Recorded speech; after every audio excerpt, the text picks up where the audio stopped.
लोकसभा के आम चुनाव अकेले ही लड़ेगी। जिस प्रकार से सपा मुखिया ने कुछ ही घंटों के अंदर बीएसपी प्रमुख के प्रति गिरगिट की तरह अपना रंग बदला है, कि ऐसा लगता है कि अब बीएसपी प्रमुख जल्दी ही राजनीति से संन्यास लेने वाली है, जिसमें रत्ती भर भी सच्चाई नहीं है। हमारी पार्टी यहाँ किसी भी गठबंधन व पार्टी के साथ मिलकर ये चुनाव नहीं लड़ेगी। इन्हें फ्री में थोड़ा सा राशन आदि देकर अपना गुलाम व लाचार एवं मोहताज और बनाया हुआ है। कि अभी हाल ही में विपक्ष के इंडिया गठबंधन को लेकर जिस प्रकार से सपा मुखिया ने एक सोची समझी रणनीति के तहत बीएसपी के लोगों को गुमराह करने के उद्देश्य से कुछ ही घंटों के अंदर बीएसपी प्रमुख के प्रति गिरगिट की तरह अपना रंग बदला है, तो उससे भी पार्टी के लोगों को जरूर सावधान रहना है। इसके साथ ही पिछले महीने पार्टी की ऑल इंडिया की बैठक में आम सहमति से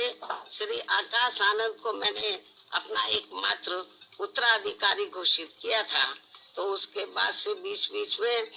अब मीडिया में ये भी फर्जी व गलत खबरें प्रचारित की जा रही हैं कि ऐसा लगता है कि अब बीएसपी प्रमुख जल्दी ही राजनीति से संन्यास लेने वाली है, जिसमें रत्ती भर भी सच्चाई नहीं है। जबकि मेरी जिंदगी का आखिरी सांस भी पार्टी को मजबूत बनाने में ही लगा रहेगा। इस किस्म की फर्जी व गलत खबरों से भी पार्टी के लोगों को गुमराह नहीं होना है। और अब तो चुनावों में ईवीएम में अधिकांश धांधली व गड़बड़ी किए जाने की मिल रही खबरों से भी बीएसपी के लोग भी काफी ज्यादा दुखी व चिंतित भी हैं। वैसे मुझे पूरी उम्मीद है कि पार्टी के सभी लोग अपने तन मन धन की पूरी ऊर्जा, शक्ति, एकजुटता तथा आपसी भाईचारे के साथ मिलकर लोकसभा का ये आम चुनाव पूरी दमदारी के साथ ही लड़ेंगे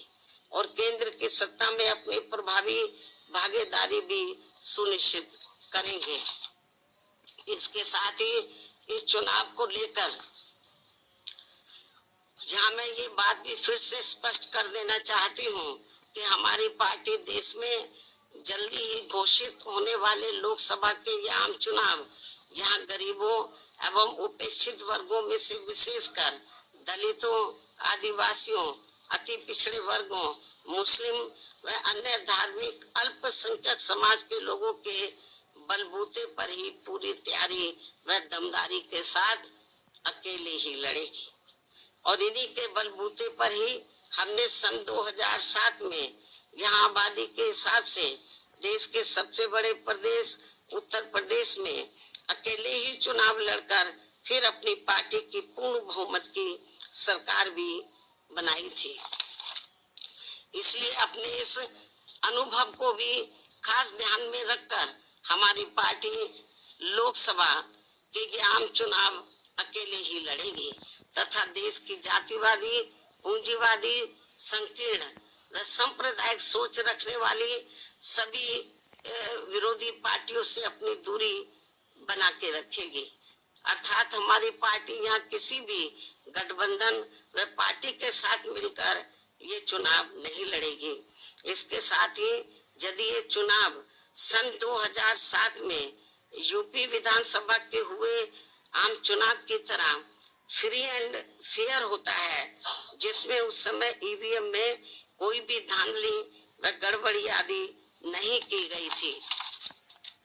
तो फिर इस बार हमारी पार्टी लोकसभा के आम चुनाव अकेले ही लड़कर अपना बेहतर रिजल्ट जरूर लाएगी। यहाँ मैं ये भी कहना चाहूंगी कि हमारी पार्टी गठबंधन न करके अकेले ही चुनाव इसलिए लड़ती है क्योंकि इस पार्टी का सर्वोच्च नेतृत्व एक दलित के हाथ में है, जिनके प्रति अधिकांश पार्टियों की जातिवादी मानसिकता अभी तक भी नहीं बदली है। यही मुख्य वजह है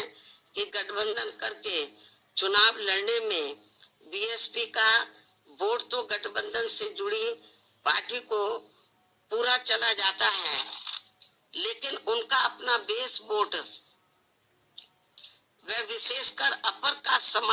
वोट बीएसपी को ट्रांसफर नहीं हो पाता है। और इसके कुछ खास उदाहरण ये हैं कि यहाँ यूपी में सन 1993 में हुए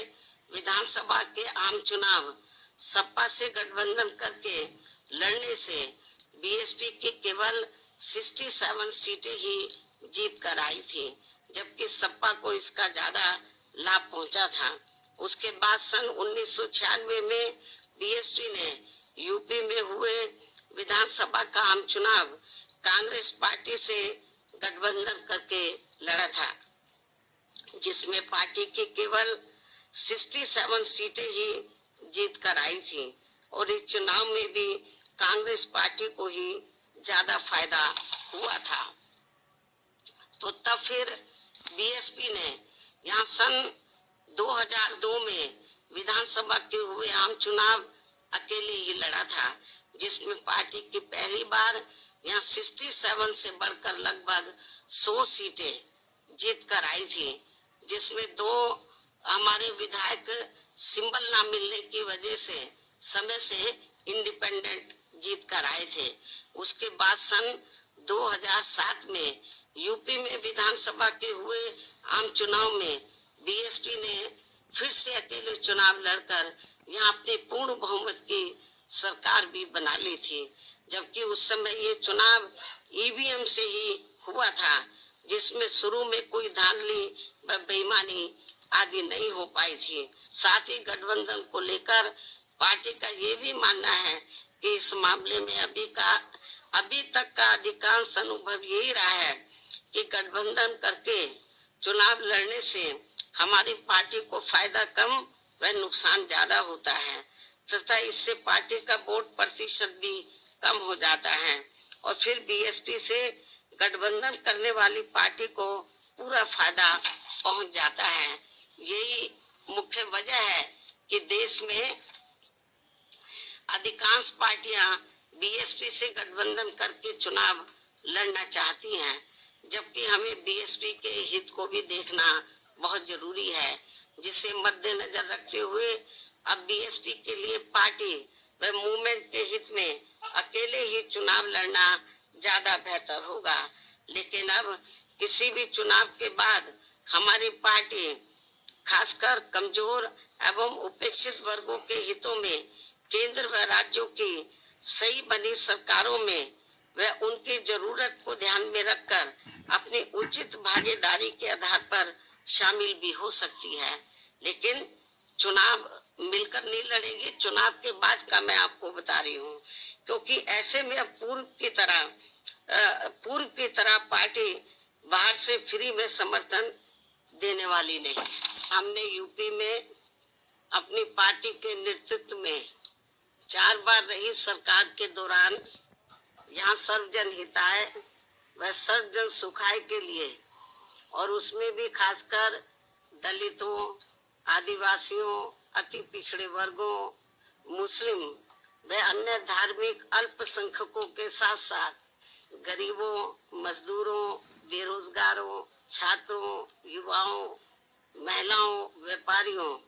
कर्मचारियों, किसानों व अन्य मेहनतकश लोगों के हित एवं कल्याण के लिए भी अनेकों अति महत्वपूर्ण जन कल्याणकारी योजनाएं शुरू की हैं, जिनके अब देश में दूसरी पार्टियों की सरकारें नकल करके व नाम एवं थोड़ा स्वरूप आदि बदलकर भुनाने में लगी है, किंतु उनकी जातिवादी, पूंजीवादी, संकीर्ण व सांप्रदायिक सोच होने की वजह से उनका इन्हें सही से पूरा लाभ नहीं मिल पा रहा है और अब तो इनको केंद्र व राज्यों की सरकारों द्वारा